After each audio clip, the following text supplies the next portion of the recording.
श्री सतगुरुदेव भगवान की जय। बोल साचे दरबार की जय।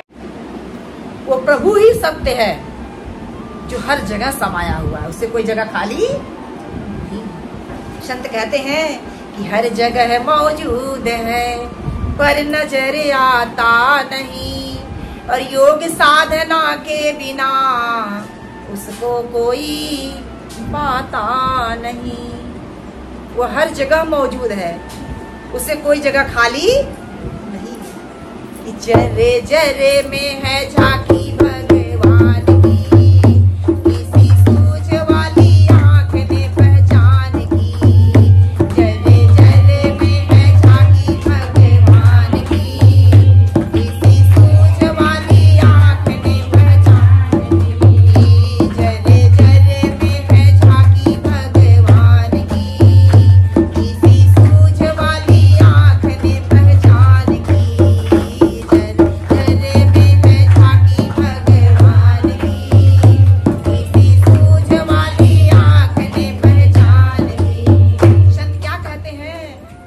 जर्रे में है झांकी भगवान की, और किसी सूझ वाली आंख ने। वह भगवान हर जगह समाया हुआ है, उससे कोई जगह खाली जर्रे जर्रे में है, कण कण में है।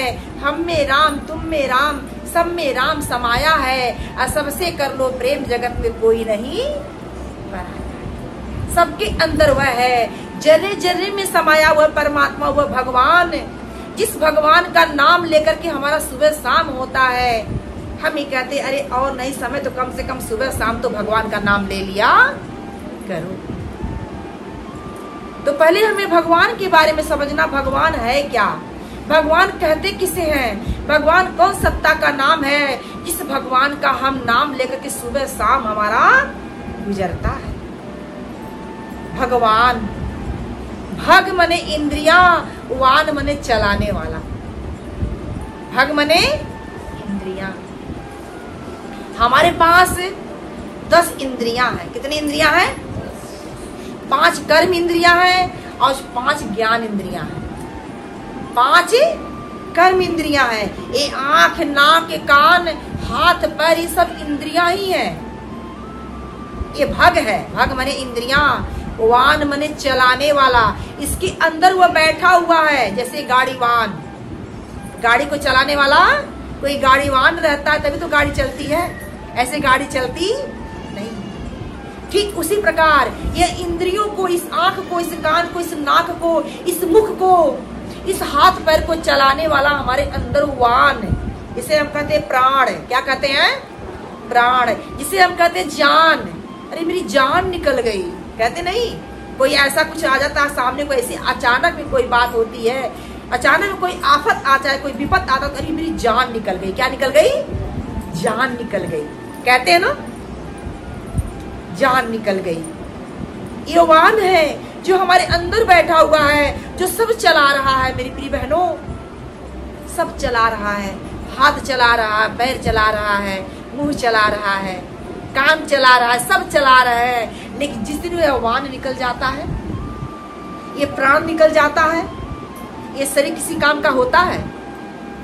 ये शरीर किसी काम का होता नहीं। आज उस भगवान की हम भक्ति तो कर रहे हैं, सब अपने अपने आस्था अनुसार, सब अपने अपने हिसाब से सब भगवान को मान कर चल रहे हैं, सब भगवान की भक्ति ही कर रहे हैं, लेकिन सब मान कर रहे हैं। कोई भगवान को जानता, भगवान जानने का विषय है। जिस भगवान के बारे में भी हम बताए ना, वो भगवान जानने का विषय है, मानने का विषय नहीं। संत कहते हैं कि पानी पानी रटने से, कहते हैं ना, पानी पानी रटने से प्यास नहीं जात है, प्यास तो जात है पानी के पान से। औषधि औषधि रटने से रोग नहीं जात है, रोग तो जात है औषधि के पान से। राम राम रटने से मुक्त नहीं होता है, मुक्त तो होता है राम की पहचान से। ध्यान देंगे आप लोग आने जाने वालों पर ध्यान नहीं देंगे, आप हमारे तरफ ध्यान देंगे। आने वाले आकर बैठ जाएंगे, उन्हें जहां जगह मिलेगा वो बैठ जाएंगे, इतना तो उनका समझदारी है। लेकिन मेरी प्रिय बहनों, आपने अपना समय निकाला है, अपने घर बार को छोड़ करके यहाँ पर कहाँ आए हैं आप? सत्संग में आए हैं। कहाँ आए हैं? कुछ सुनने के लिए आए हैं, है ना? तो अगर आप यहाँ पर बैठ करके और आने जाने वालों को देखते रहेंगे ना, क्योंकि एक हाथ से कभी ताली बजती, जब तक श्रोता और वक्ता, आप क्या हुए? श्रोता। क्या? श्रोता यानी सुनने वाले, हम क्या हो गए? वक्ता यानी बोलने वाले। क्या? श्रोता और वक्ता, ये दो से ही संसार बना है, दो का बहुत महत्व है। आत्मा परमात्मा, सुख दुख, लाभ हानि, अमीरी गरीबी, भाई बहन, पति पत्नी, दो का बहुत मान्य है ना? अब यहाँ पर आप श्रोता हैं और हम क्या हैं? क्या है? वक्ता। और जब श्रोता और वक्ता जब मिलेंगे तभी तो कुछ काम बनेगा, ऐसे अकेले काम बनने वाला नहीं है। इसलिए आप लोग हमारे तरफ ध्यान देंगे, गौर से सुनेंगे। इस श्रोता और वक्ता एक समान मिलना चाहिए। यही बात भगवान राम जब सेवरी की कुटिया में जब पहुंचते हैं, जो सेवरी वहां से बरसों बरसों इंतजार कर रही थी भगवान राम का, भगवान राम का बरसों बरसों से इंतजार कर रही थी सेवरी, क्योंकि गुरुदेव ने कहा था, मतंग ऋषि जो सेवरी के गुरु थे, जब शरीर छोड़ रहे थे तो सेवरी से कहते कि हे सेवरी, तू इस कुटिया में इंतजार करना, एक दिन भगवान राम इस कुटिया में आएंगे, एक दिन भगवान राम आएंगे और तेरा कल्याण करेंगे, तेरा उद्धार करेंगे। सेवरी अपने गुरु के वचनों पर विश्वास करके, अपने गुरु के वचनों में बंद करके, क्योंकि हमारे संतों ग्रंथों ने कहा कि गुरु वचनों को रखना संभाल के, एक एक वचनों में गहरा राज है, गुरु वचनों को रखना संभाल के, एक एक वचनों में गहरा राज है, जिसने जानी है महिमा गुरु की, उसका डूबा कभी ना जहाज है, जिसने जानी है महिमा गुरु की, उसका डूबा कभी ना जहाज है, गुरु वचनों को रखना संभाल के, एक एक वचनों में गहरा राज है, जिसने जानी है महिमा गुरु की, उसका डूबा कभी ना जहाज है। गुरु वचनों को रखना संभाल के, एक एक वचनों में गहरा राज है, जिसने जानी है महिमा गुरु की, उसका डूबा कभी ना जहाज है। बिना गुरु का किसी का निस्तार नहीं हुआ। इस धरती पर अगर राम कृष्ण जैसे भी अगर आप बन जाएंगे ना, इस धरती पर आकर के आप राम कृष्ण ब्रह्मा विष्णु महेश के समान भी अगर बन जाएंगे, तो बिना गुरु की नैया पार होने वाली नहीं है।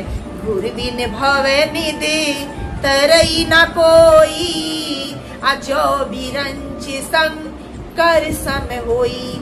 बिना गुरु का किसी का निस्तार होने वाला नहीं है। अगर ब्रह्मा विष्णु महेश के समान भी हो जाएंगे, फिर भी बिना गुरु की नैया पार होने वाली नहीं है।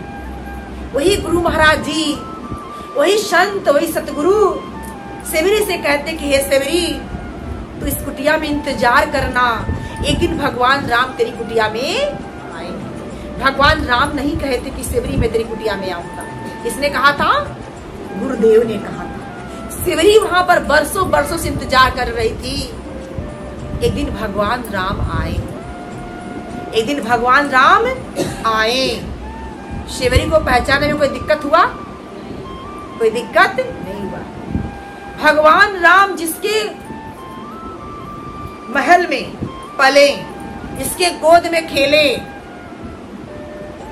शायद माँ कौशल्या भी भगवान राम की पहचान नहीं कर पाई। माँ कौशल्या भगवान राम की पहचान नहीं कर पाई, जो कि प्रभु माँ के उदर से पैदा नहीं होते हैं, कि प्रगटे कृपाला दीन दयाला कौशल्या हितकारी, लेकिन मैया कौशल्या उनको पहचान पाती नहीं। उस समय की बात है, ध्यान देंगे आप लोग, उस समय की बात है जब प्रभु चलने फिरने लायक भी नहीं थे, बहुत छोटे बालक थे, जरा सा भी अभी बस पालने में ही सोने लायक थे, अभी बकैया भी नहीं ले खींच रहे थे। माँ क्या करती है, नहला धुला करके कि एक बार जने नियनवाई अकर श्रृंगार पल ना पौड़ाई। प्रभु को नहला धुला करके श्रृंगार करके, जैसे आप अपने बच्चे को काम करने से पहले सोचते चलो बच्चे को नहला धुला करके इन्हें सुला देंगे तब हमारी माताएं बहनें काम करती फ्री हो करके। माँ कौशल्या भी बालक को नहला धुला करके श्रृंगार करके, श्रृंगार आप ही तो करते हैं ना, क्या श्रृंगार, काजल लगाना, पाउडर लगाना, श्रृंगार करते हैं ना बच्चे का, कपड़े पहनाना, श्रृंगार करके अब बच्चे को आप सुला देते। वैसे ही माँ कौशल्या भी बालक को नहला धुला करके श्रृंगार करके और उन्हें पालने में सुला देती हैं। पालने में सुला दी और सुला करके और अपने स्नान करने चली जाती हैं। क्या करने के लिए, स्नान करने के लिए, क्योंकि उन्हें पूजा करना है। क्या करना है, कर श्रृंगार पलना पौड़ाई, निज कुल इष्ट देव भगवाना अब पूजा हेतु कीन स्नाना। अपने कुल इष्ट देव की पूजा करने के लिए वो माँ कौशल्या स्नान करने के लिए चली। विचार करने की आवश्यकता है, अगर आपके घर में भगवान शिव आ जाए, क्या भगवान की मूर्ति की पूजा करेंगे, भगवान की पूजा करेंगे, किसकी पूजा करेंगे, भगवान की। यहाँ पर क्या हो रहा है, भगवान शिव मौजूद हैं, लेकिन उन्हीं की मूर्ति की पूजा, इष्ट कुल भगवान यानी भगवान विष्णु की पूजा हो रही है। उनकी पूजा करने के लिए माँ कौशल्या स्नान करके और आती हैं, पूजा पाठ की सामग्री लेकर के वहाँ भोग प्रसाद चढ़ाती हैं कि करी पूजा नए वैद चढ़ावा, आप गई जहाँ पाके बनावा, बहुरी माते तह वहाँ चली आई, अब भोजन करते देख सुत जाई। माँ कौशल्या नहा धो करके अपने इष्ट कुल देव को पूजा करके वो जो भोग प्रसाद चढ़ा करके आज चली आती है रसोईया में। कहाँ आती हैं, रसोईया में आती हैं। आप गई जहाँ पाक बनावा, नहीं रसोईया में आ जाती हैं। फिर रसोईया से जैसे पूजा घर में जाती तो क्या देखती हैं, वही जो उनका बालक अभी कुछ समय पहले वो पालने में सुलाई थी, वही बालक वो भोग प्रसाद जो भगवान को चढ़ाई थी, वो भोग प्रसाद क्या कर रहे हैं, खा रहे हैं। प्रभु खा रहे हैं। विश्वास नहीं होता है कि मेरा पुत्र तो चलने फिरने लायक भी नहीं है, अभी तो बकैया भी नहीं खींच रहा है, और कैसे वो पालने से चल करके यहाँ पर आ गया और भगवान का भोग प्रसाद खा रहा है। आप लोग भी पूजा पाठ का सामान अपने बच्चे से बचा के रखते हैं ना, अरे बच्चा है नादान है कहीं जूठा न कर दे, है ना। अब माँ को भी लगा भाई अब भोग प्रसाद चढ़ा हुआ है भगवान के लिए, और बालक आकर के इस भोग प्रसाद को क्या कर रहे हैं, खा रहे। जाती है भागे भागे पालने के पास, पालने के पास जाती हैं। जब पालने के पास जा रही तो क्या देख रही हैं, तो वह बालक वहां पर सोए हुए, क्या है, सोए हुए हैं। फिर वहां से भागकर आती है मंदिर में, तो मंदिर में क्या देखती, वही उनके बालक यहाँ पर भोग प्रसाद बार बार जा रही है, कभी वहां कभी यहाँ वहां दो ही बालक देखा। यही यहाँ भी पूजा स्थल में भी जो भोग प्रसाद को वही बालक देख रही हैं, और वही बालक जो पालना में भी सोया हुआ है। यहाँ वहां दुई बालक देखा, अब मति मोर ब्रह्म की आन विशेखा। कौशल्या कहती कि मेरी मति तो नहीं मारी गई, मैं विशेख गई हूँ, मैं क्या देख रही हूँ, मेरा बालक बालने में भी सोया है, वही मेरा बालक यहाँ भोग प्रसाद भी खा रहा है। इसे बिसेक गई, बार बार यहाँ वहां जा रही है, परेशान हो रही हैं। प्रभु तो पालने में सोए हुए हैं, भोग प्रसाद खाते हुए मुस्कुरा रहे हैं। माँ की दशा को देखकर मुस्कुरा रहे हैं, क्योंकि अपनी माया फैलाए हुए है ना। प्रभु अपनी माया फैलाए हुए हैं। राम देख जन नीय कुलानी, अब प्रभु हंस दीनी मधुर मुस्कानी। वो प्रभु माँ को देखते हैं कि हमारी जननी अब अकुला गई है, परेशान हो रही है, तो क्या करते, अपनी माया को सिमट लेते हैं। विचार करने की आवश्यकता है मेरी प्रिय बहनों, मेरी माताओं। आज प्रभु समय समय पर अपना परिचय पहचान तो कराना चाहे, लेकिन वह पहचान कर पाई नहीं।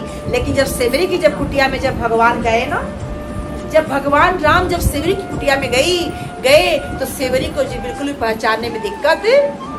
वही जब हनुमान जी जब मिले हैं राम लक्ष्मण से, तो हनुमान जी नहीं पहचान पाए। पूछ रहे हैं, कौ तू श्यामल गौर शरीरा, अक्षत्रिय रूप पूरे फिरत बने। आप कौन है? श्यामल रूप में कौन है? हनुमान जी पूछ रहे, लेकिन सेवरी ने पूछा। सेवरी जिस राम का इंतजार कर रही थी, रोज राह बुहारती थी कि यही रहिया आई है मोरे राम, मोरे राम। हे सेवरी ठुमुक ठुमुक नाचे, हे सेवरी पुलक पुलक नाचे। मीठी बैरिया सेवरी तोड़ के ले आई। मीठी बैर जाती थी सेवरी, एक उसी दिन नहीं लाई थी। सेवरी का रोज का काम था, रोज जाती थी जंगल से मीठे मीठे फल तोड़ के लाती थी भोग लगाने के लिए। प्रभु को भोग लगाने की तैयारी हर समय तैयार रहती थी, क्योंकि गुरुदेव ने कोई टाइम नहीं बताया था, कोई समय नहीं बताया था, कोई दिन नहीं बताया था। बस यही कह दिए थे गुरुदेव, हे सेवरी तेरी कुटिया में दिन भगवान राम आएंगे। वह दिन कहते एक दिन आएंगे, वो कौन सा दिन है वह दिन बताए। सेवरी का नित्य का काम था रोज राह बुहारना, रोज भगवान के लिए आसन बिछाना, रोज भगवान के लिए भोग प्रसाद तैयार करना, भोग लगाना। यदि उसका मेहनत सफल हुआ, भगवान राम आए।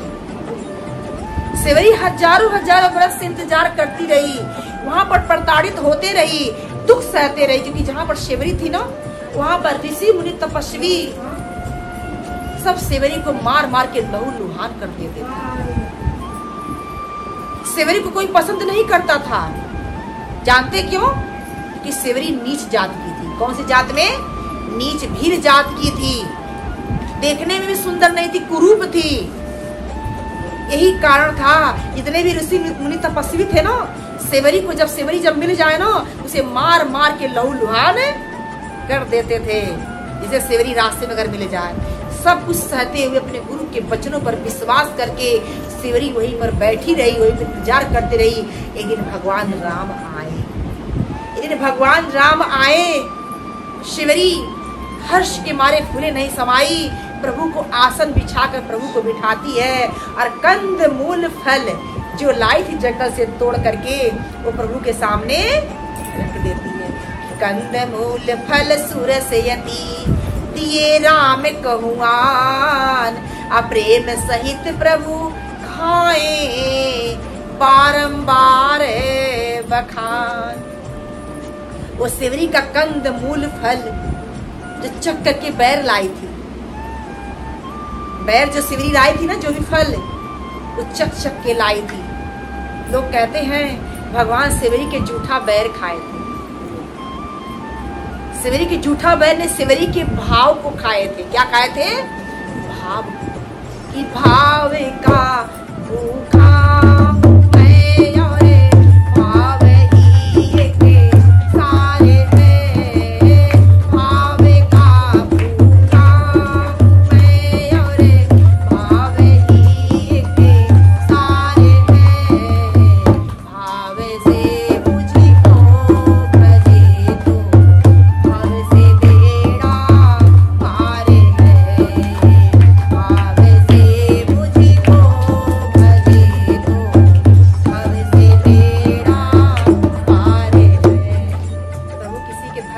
के, किसी के मेवा मिष्ठान के भूखे नहीं हैं, वो भाव के भूखे हैं। प्रभु सेवरी के कंद मूल फल खा रहे हैं, खाकर बार बार बखान कर रहे हैं।